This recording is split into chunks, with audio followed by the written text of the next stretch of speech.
বদনজরের কারণে আমার ৩ বছরের সংসারটা আজ ভাঙার পথে।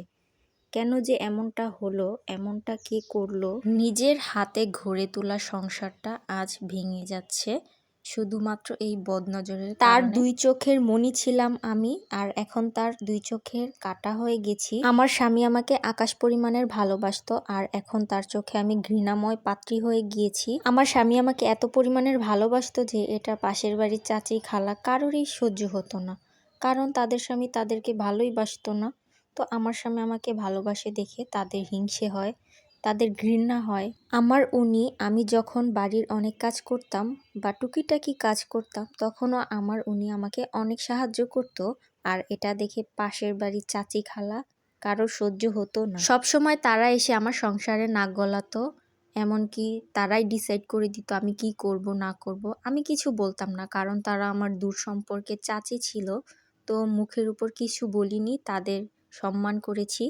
আর এখন দেখছি তাদেরকে সম্মান করেই আমার বড় বিপদ হয়েছে। আর এখন অনেক আফসোস হচ্ছে কেন যে তাদের নিষেধ করিনি তখন।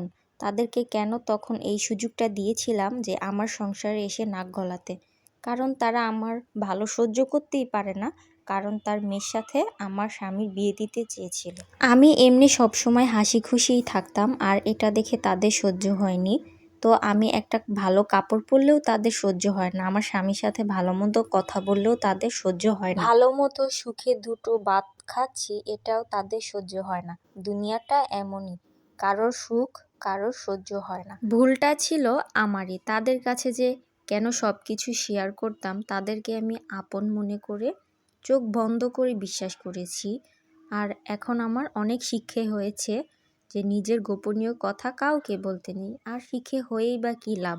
আমার সংসারটা তো আর এখন নেই। তোমরা ভালো থাকো, সুখে থাকো চাচিমা। তোমাদের এই বদনজর আর কারোর সংসারে যাতে না লাগে। আমার সংসারটা তো তোমরাই বদনজর দিয়ে উড়িয়ে দিয়েছো। তো আপুরা, তোমাদেরকে বলবো সতর্ক হয়ে যাও, কাউকে গোপনীয় কথা শেয়ার করবে না।